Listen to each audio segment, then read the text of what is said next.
Hi friends, అందరికీ welcome to our channel. నేను మీ శిల్పారెడ్డి.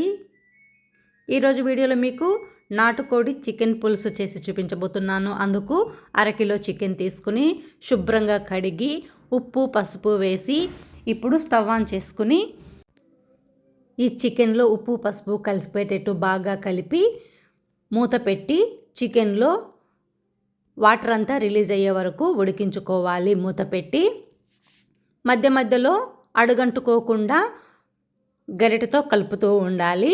ఇలా చికెన్లో నీళ్ళన్నీ బయటకు వచ్చేసాయి చూడండి. ఇలా చికెన్లో వాటర్ అంతా రిలీజ్ అయ్యింది కదా. మళ్ళీ ఒకసారి కలిపి మళ్ళీ మూత పెట్టేసి ఈ చికెన్లో నీళ్ళన్నీ ఇమిరిపోయేలాగా ఉడికించుకోవాలి. అప్పుడే నాటుకోడి నీసు వాసన అనేది రాకుండా టేస్ట్ చాలా బాగుంటుంది. ఇలా నీళ్ళన్నీ ఇమిరిపోయిన తర్వాత ఈ చికెన్ని ఒక గిన్నెలోకి తీసి పక్కన పెట్టుకుని అదే కుక్కర్ని మళ్ళీ ఒకసారి నీట్గా శుభ్రంగా కడుక్కోవాలి. తర్వాత మళ్ళీ స్టవ్ పైన పెట్టి అందులో తగినంత ఆయిల్, ఒక బిర్యానీ ఆకు, అలాగే కొద్దిగా చెక్క, జీలకర్ర, సొంటి, అలాగే లవంగం మొగ్గలు, ఇలాచి అంటే కొంచెం సొంటి కూడా వేసుకోండి. టేస్ట్ చాలా బాగుంటుంది. మన ఇంట్లో స్పైసెస్ ఏమేమి ఉన్నాయో అవన్నీ వేసుకొని ఒకసారి బాగా కలుపుకోవాలి. ఇలా ఫ్రై చేసిన తర్వాత సన్నగా తరిగిన ఒక ఉల్లిపాయని వేసుకోవాలి. అలాగే పచ్చిమిర్చి 2 లేదా 3 వేసుకోండి. మీరు కారం తినేదాన్ని బట్టి చూసుకుని వేసుకోండి. అలాగే ఇలా కలర్ మారేంత వరకు వేయించుకోవాలి. ఇలా వేయించుకున్న తర్వాత అల్లం వెల్లుల్లి పేస్ట్ 2 లేదా 3 టేబుల్ స్పూన్లు వేసుకోండి.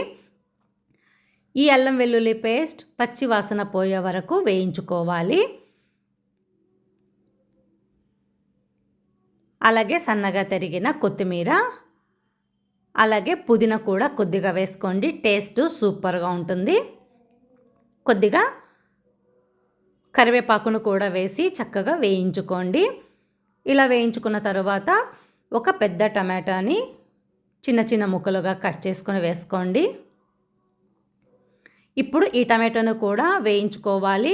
ఈ టమాటా మెత్తగా మగ్గే వరకు వేయించుకోండి.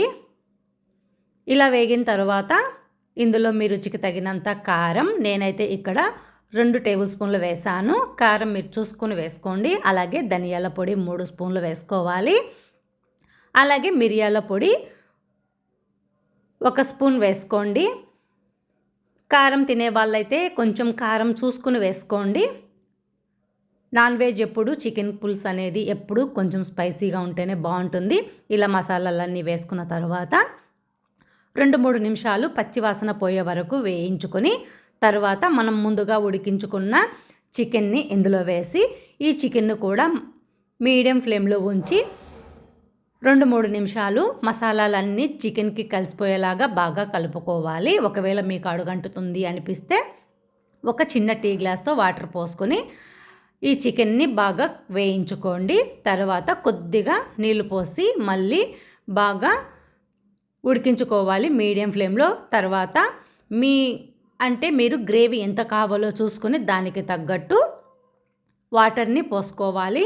తర్వాత మీ రుచికి తగినంత కొంచెం ఉప్పు చూసుకుని వేసుకోండి. మనం ముందుగానే ఉప్పు పసుపు వేసి ఉడికించాం కాబట్టి, ఇలా మనం పులుసు కోసం వేసాం కాబట్టి కొంచెం చూసుకుని వేసుకొని తర్వాత ఒక 5-6 విజిల్స్ పెట్టుకొని ఆవిరంతా నార్మల్ అయిన తర్వాత కుక్కర్ మూత తీసి చూస్తే ఎంతో రుచిగా ఉండే నాటుకోడి చికెన్ పులుసు రెడీ అయిపోయిందండి.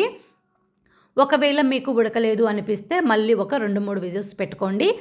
లేతగా ఉన్న నాటుకోడి అయితే తొందరగా ఉడికిపోతుంది. ముదురు నాటుకోడి అయితే కొంచెం నిదానంగానే ఉడుకుతుంది. దాన్ని బట్టి మనం విజిల్స్ అనేది చూసుకుని పెట్టుకోవాలి. తర్వాత కాంబినేషన్గా రాయలసీమ స్పెషల్ రాగి సంగట్లోకి అయితే ఈ చికెన్ పులుసు టేస్ట్ అద్దరిపోతుంది. ఈ చికెన్ పులుసుని చపాతీలోకైనా, పూరీలోకైనా, దోశలోకైనా, ఇలా రాగి సంగట్లోకైనా సూపర్గా ఉంటుంది. తప్పకుండా ట్రై చేయండి. నేను ఇందులో కొబ్బరి వేయలేదు కాబట్టి అల్లం వెల్లుల్లి పేస్ట్ మాత్రమే వేసి చేశాను కాబట్టి కొంచెం గ్రేవీకి రుచిగా అదే ఉంటుంది. కొద్దిగా ధనియాల పొడి వేసుకుని చేసుకుంటే, నేను కొబ్బరి స్కిప్ చేసేసాను కాబట్టి కొబ్బరి వేసుకున్న వాళ్ళైనా సరే స్పైసెస్ అన్నీ మీరు చూసుకొని వేసుకోండి. వీడియో నచ్చితే ఒక లైక్ చేయండి, షేర్ చేయండి, సబ్స్క్రైబ్ చేయండి. Thank you for watching video.